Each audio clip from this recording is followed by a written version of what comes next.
It's visible, no? Screen? Yeah, thank you. So the diode. So first we'll just look into these basics, then we'll just move on to the further. So if this is the diode I've written, this is a P-type, this is N-type. The thing is, the majority charge carriers in this is a holes. The majority charge carriers here are the electrons. So that's the reason it's been named as an N-type. Here it is P-type, like positive and negative. So when these are like positive, negative, so if I connect this terminal to a positive and connect this terminal to a negative, then this will be forward bias, because it will there will be a repulsion between the positive terminal and the holes inside the semiconductor material because of this repulsion, and it will attract electrons towards it. The junction between these semiconductor material will be reduced. So once it is reduced, there will be a conduction in the semiconductor device here. So this junction, if it is reduced, we are going to call it as a forward bias. If the junction is becoming wider and wider, then we are going to call it as a reverse bias. So the forward bias, normally what we call that as a short circuit, because theoretically what we assume, there will not be any drop across this. It is just a short circuit. Whatever I provide here, so everything will be flowing there. If I'm calling it as a reverse bias, we'll call that as an open circuit. So there is no connection between. This is what the theoretical assumption with respect to the forward bias and the reverse bias. But practically it's not like as soon as I make this, it will be forward bias. As soon as I give it, it will be reverse bias. There will be a cutoff voltage. So if I'm considering the silicon diode,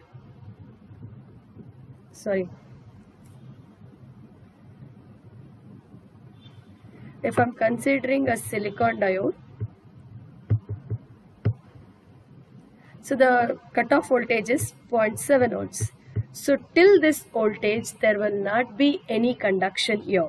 So it will take time, and then only it can able to make this short circuit. Only after this 0.7 volts.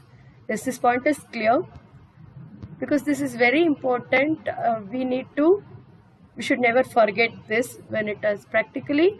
It takes 0.7 volts, only then it is forward bias. And if I'm talking about a transistor, how a transistor is, how many terminal device? Transistor. Yes, it's a 3-terminal device. We have PNP or NPN, right? PNP or NPN. So you're going to represent that like this, correct? No? 3-terminal. What are these 3 terminals are? Yes, emitter, base, collector.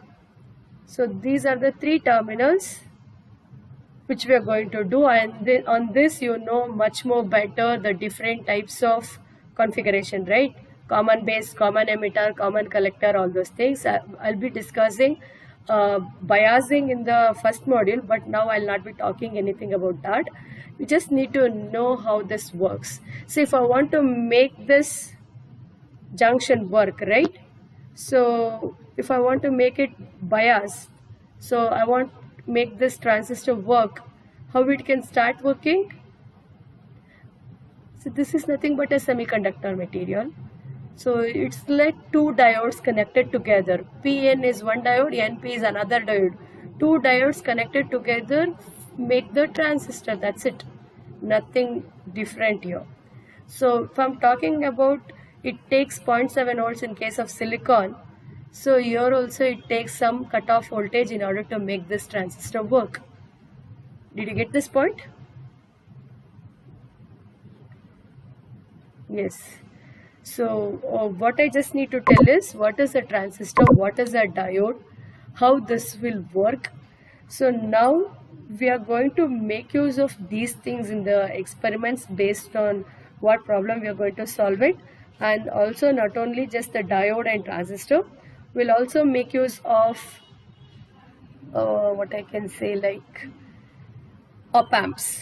In the last class we have discussed an op amp, right?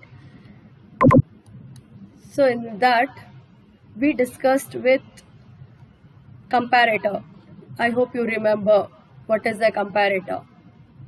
Can anybody tell what is the comparator?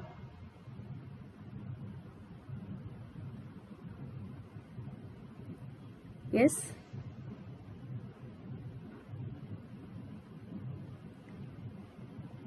Comparator is not to compare the inputs, okay? Comparator, the working of an op amp is like comparing the inputs based on the difference of the input will be amplified. That is the working of an op amp. Comparator, compare the input with the reference voltage. So in the last class we discussed with the relaxation oscillator. There we are not applying any particular voltage across the terminals. So we are just having a comparison between the voltages there. It's exactly not working like a comparator there. So there will be a varying potential across inverting terminal and also across non-inverting terminal in case of an relaxation oscillator. Now if I'm talking about a comparator, so it's just like this. So you have an op amp. One of the terminal I'll be applying the input. You just assume for this terminal I'm applying an input. For this terminal I'll apply the reference voltage. Some reference voltage, anything, okay? The negative terminal I applied the reference. The positive terminal I applied the input. So this voltage is fixed now. So what will happen? This input will be compared with this reference voltage. Then I'm going to get two outputs here, like either plus Vset or minus Vset. Based on what is the reference voltage I'm going to apply there. So if it is this input is greater than this reference voltage, then I'm going to get the plus Vset. If this input is lesser than this reference, then I'm going to get minus Vset. This is how I'm going to get the output. Is this point is clear? You're going to apply the reference here and you're going to apply the input here. So the input will be compared with this reference, then it will take a decision whether it is plus Vset, minus Vset. Please let me know if any doubts in this. Okay. Now, whenever my circuit is something like this, I'm applying the input across this positive terminal. I'll call this as a non-inverting. So because the input has been applied to the non-inverting terminal. So non-inverting comparator. Because it is comparing the input with a reference. So this is called non-inverting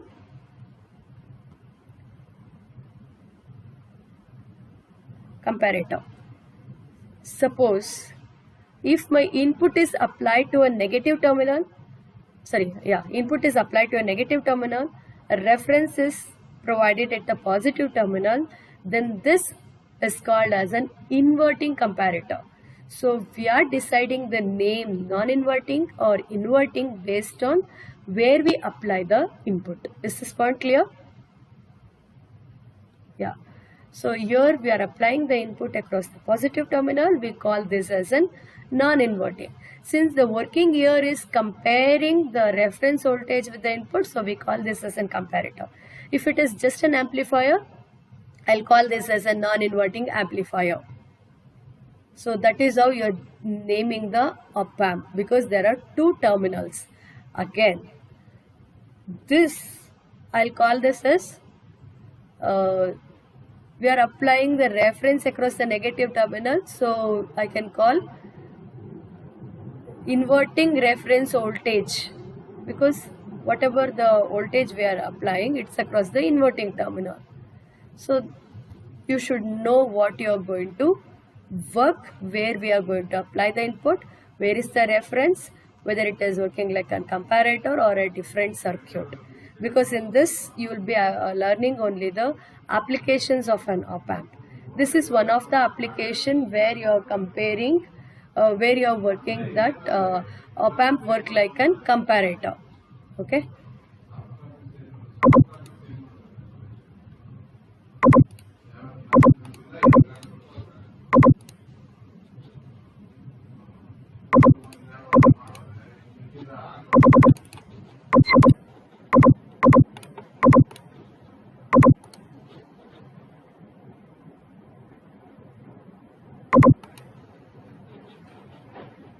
The screen is visible for you? Yeah, but the thing here is this is not just a 555 timer. Along with this, we have some additional circuitry. So we'll just rewrite this timer, and also need to write down all of you. Okay.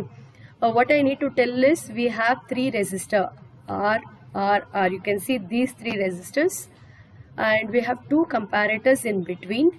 So this, what is the name of this comparator? What type of comparator this is?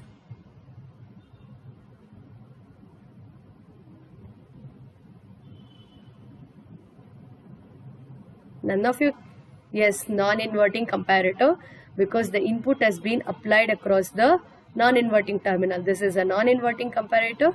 This is inverting comparator. So the output of these comparators has been provided to an SR flip-flop.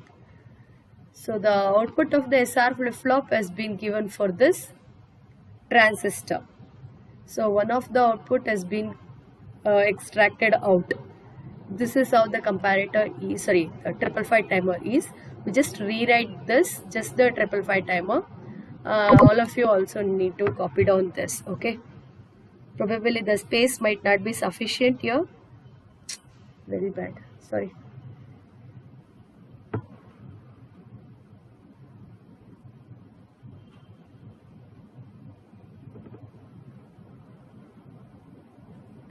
Take down this. We have three resistors.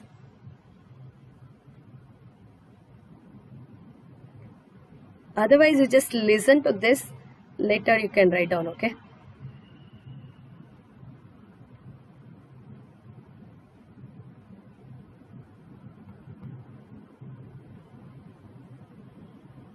Because space is not sufficient, so I may not able to write it neatly.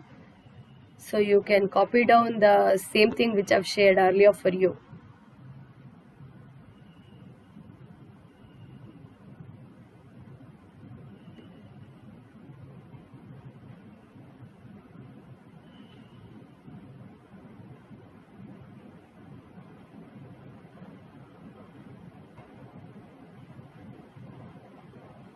We'll be having one more transistor over here.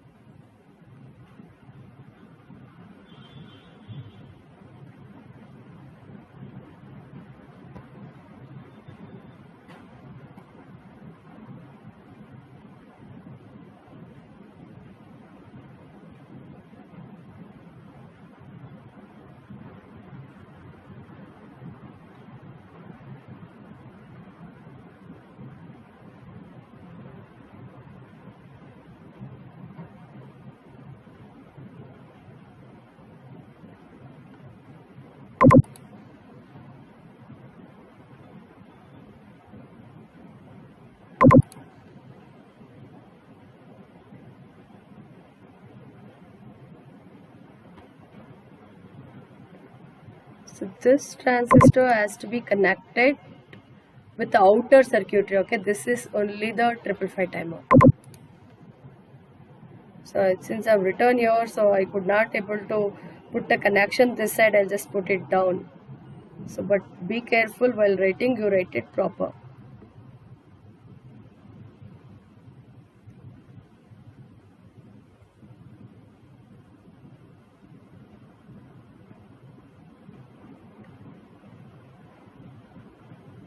So this is how it is. So it is a non-inverting comparator. So positive terminal has been connected with the input, negative terminal with the reference. It is inverting, negative connected with the input, positive connected with the reference. So what is this reference voltage here? We have three resistors of 5 kilo ohms. So that is the reason this is called as an 555. There are three 555 resistor. So this is why, that is why it is called as an 555 timer. So in this we have two comparator. One is non-inverting comparator, another one is inverting comparator. So next, these are the terminals of this 555 timer. Okay, this is VCC, this is pin number 8, this is ground, this is pin number 1.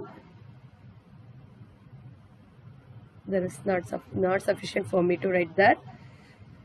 This is pin number 4, where you are going to control this, whether you have to make this work or not. You all learned that preset and clear. Do you remember that with respect to the flip-flops and additional inputs? Yeah, so it's like that. You are going to control the working of this flip-flop. If I'm providing this potential lesser than 0.4 volts, if it is less than 0.4 volts, it will deactivate this 555 type. Sorry, it will make this flip-flop set. It is active low input.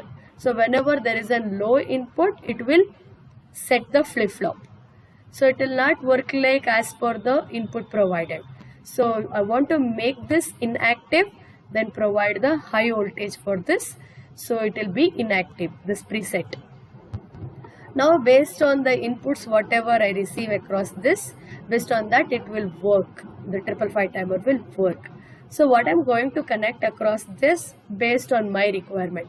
Using this 555 timer, I can able to design multi-vibrators like astable multi-vibrator, monostable multi-vibrator. So do you remember what is a multi-vibrator? You don't remember anything about the 555 timer? Fine.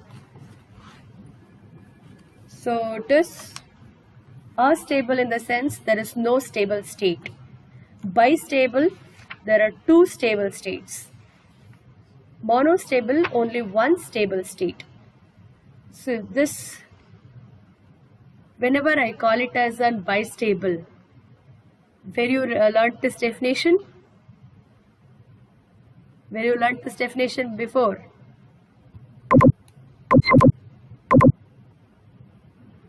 Flip-flop. Flip-flop is a bistable device where it is having 2 stable states. Yes.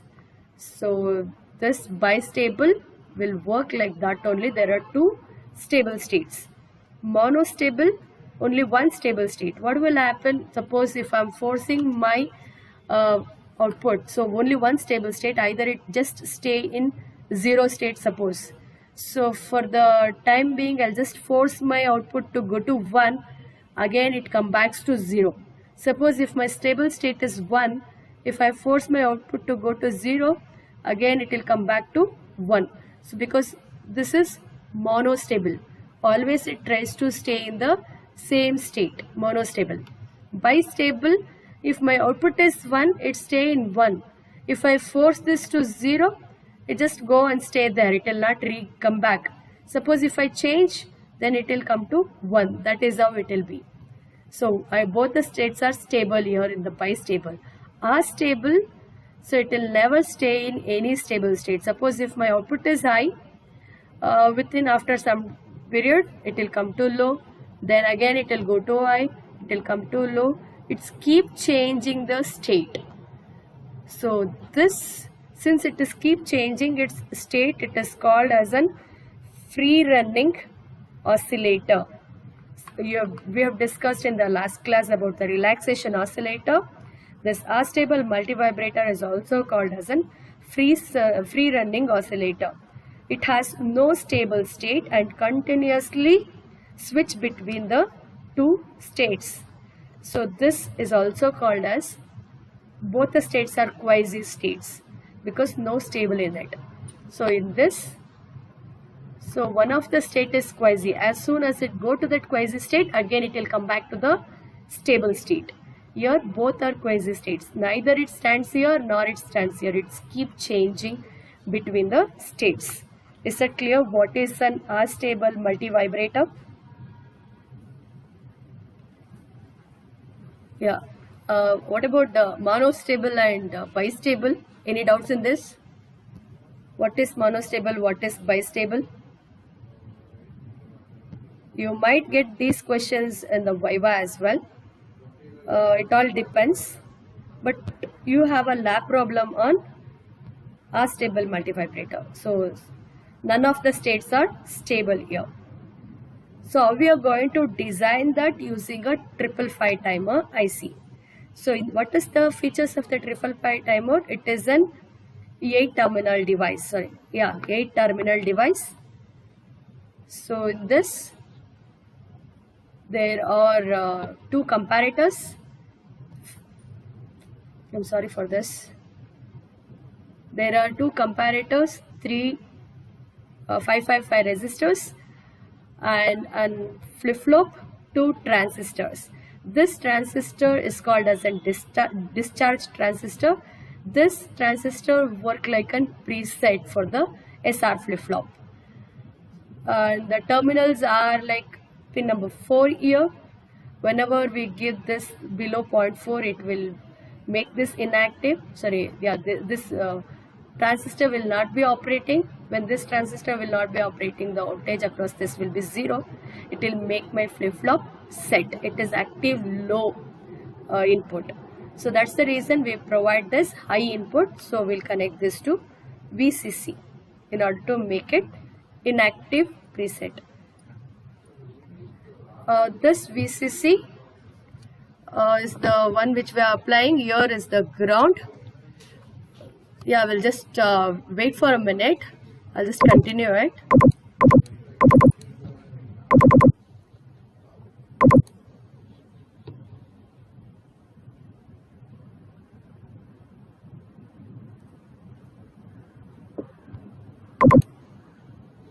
Yeah, we'll just continue this. So we were talking about the terminals of the 555 timer. So these terminals are like pin number 2, pin number 6,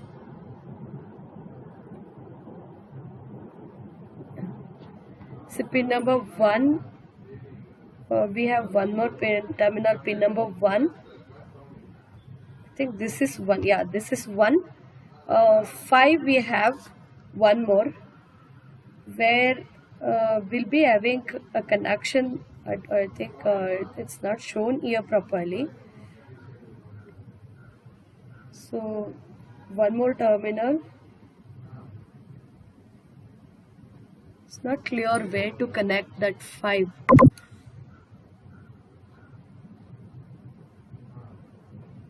It is 2 here, 1, 8, 3 is the output. 5 it is not shown here. I'll let you know that in the next class where exactly the pin number 5 is.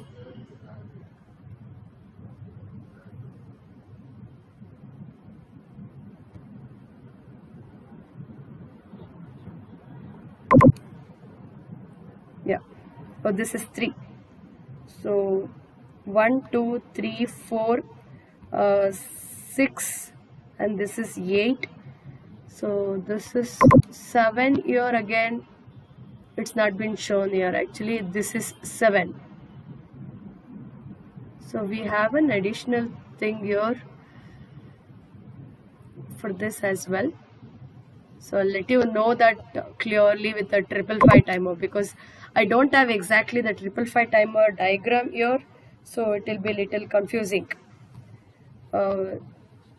I'll give more clarity on this, where is terminal 7 and 5. Okay, so now we'll just move on to the astable multivibrator. How we are going to do the connectivity with the multivibrator here. So these are the internal structure of the 555. Along with this, we have an additional circuitry. So already we know what is an astable multivibrator. There is no stable state, right? This is what the circuit of an astable multivibrator. So how this works here?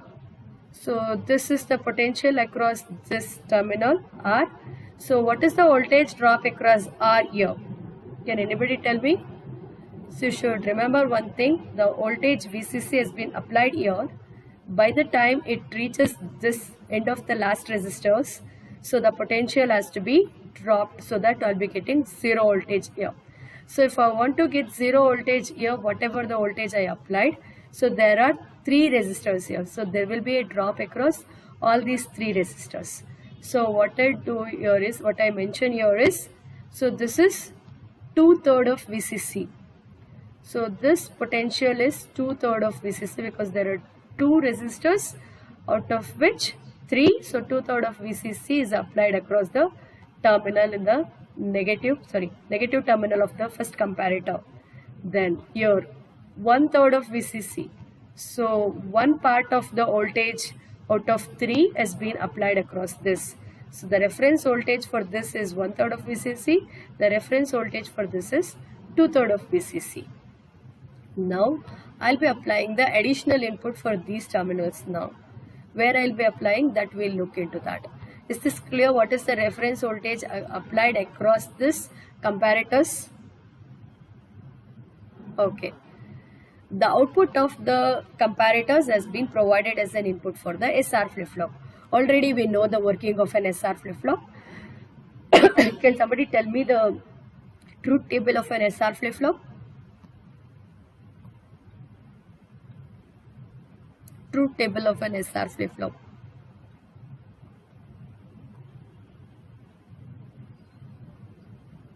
Yes. That's it. Yes. So 0, 0, no change. 0, 1, reset. Reset in the sense Q will be 0, Q bar will be 1. 1, 0, set. Set in the sense Q will be 1, Q bar will be 0. 1, 1 is forbidden. That will never occur in this. Right? So now, if the output of the comparators has been provided as an input for this SR flip-flop, then how we compute this output? We know the comparator output is either plus Vsat or minus Vsat.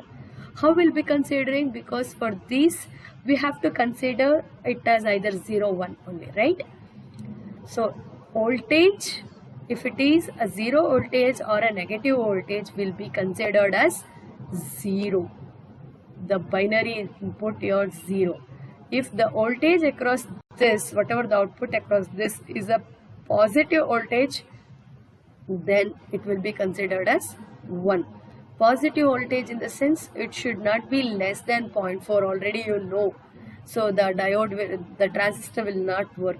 So it should be at least 2 to 3 volts at least. Otherwise, this also will not be considered as 1. Be careful with it. And also, if you remember when you are doing it in the trainer kit, the experiments, you have provided VCC. The VCC meaning here there is 5 volts. Here also you are going to apply it 5 volts. Okay. So you are applying 5 volts means the bias voltage for this op amps which we have connected internally applied here is 5 volts. Then V saturation will be 90% of that 5 volts. So it will be more than 2 to 3 volts. Definitely this whenever the op amp positive result means it will be considered as 1. Whenever the op amp negative result in the sense it will be considered as 0. It's not our consideration. That is how the working will be. Right? Now, I know how this op amp will work. I know how this flip-flop will work. The output of this flip-flop has been provided for the transistor here. Whenever I get an output high, means 1, means some voltage there. So it can able to make this transistor on. So this biasing will be done. So this transistor will be on. When this transistor is on, whatever the charges here will start flowing through this transistors. That is how it will work. So whenever this output is 0, means Q bar will be 1. So Q bar is 1. I'm going to extract the output across this terminal. So my output will be high at that point. Is this clear? Still I have not started explaining the AS table. I'm just talking about 555 only. Any doubts in this? Yeah. So 2 comparators. The potential across the comparators, it is known for you. It is 2/3 of VCC and 1/3 of VCC. This is called as a non-inverting comparator. This is called as an inverting comparator. The inputs output of these comparators has been provided as an input for the SR flip-flop. So when the SR flip-flop output is set, means this transistor will be on. When this transistor is on, it can able to discharge the things. So based on what circuitry we have connected basically. So when this flip-flop is reset, so the output will be high. That is how the 555 timer will work now. Now what is the additional circuitry we are going to connect for this? That will decide the working of an 555 timer, working of an astable multivibrator along with this components in the 555. Now we need to make this work like astable. One more point you need to know, the name for this non-inverting terminal is called as an threshold. So what is the threshold meaning? Can anybody tell me what is the meaning of a threshold? There is some threshold in this. What's the meaning of that threshold? So it is the upper limit of the circuit. Suppose if it is some device, so you can't go beyond that. So that is the upper limit. So trigger in the sense it initiate. So it starts activating the things at that point. So terminal 2 is the trigger, terminal 6 is the threshold. Because whatever the potential I apply, so this is the potential which initiates the working of this 555 timer basically. So it will initiate this and it will not go beyond this. That is what the meaning of this inputs, threshold, trigger and threshold. Suppose if I am applying some input, you just assume I will apply some input. If this input is lesser than this, what is the output I am going to get? If this input is lesser than the 1/3 of VCC,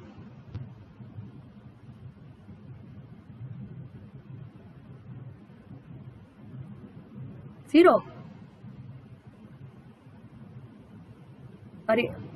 Yes.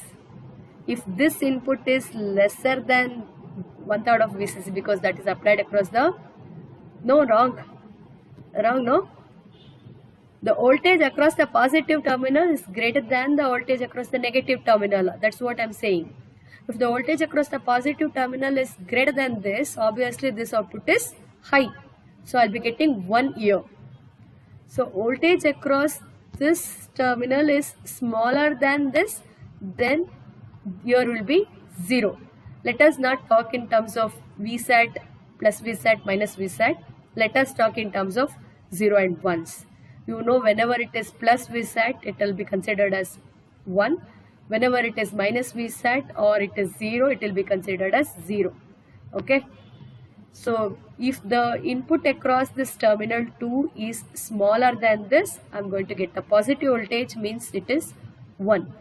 If the voltage across this terminal 2 is equal to this, then it will be 0.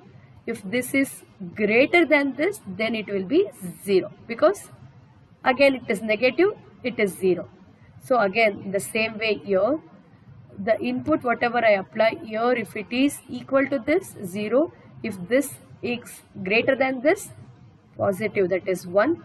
If this is smaller than this, then negative, that is 0. Is that clear? Still we are in the 555 only. Let us not go for this additional circuit.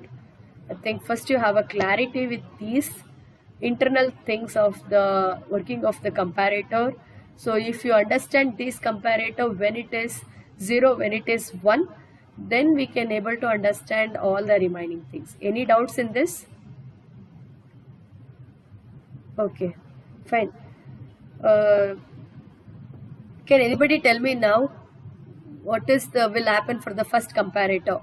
Okay, the input across the terminal 6 is lesser than 2/3 of VCC. What is the output here?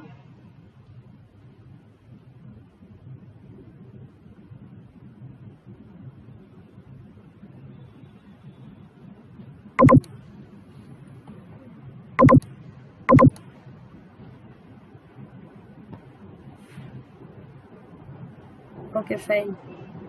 You were observing any desk only till this time?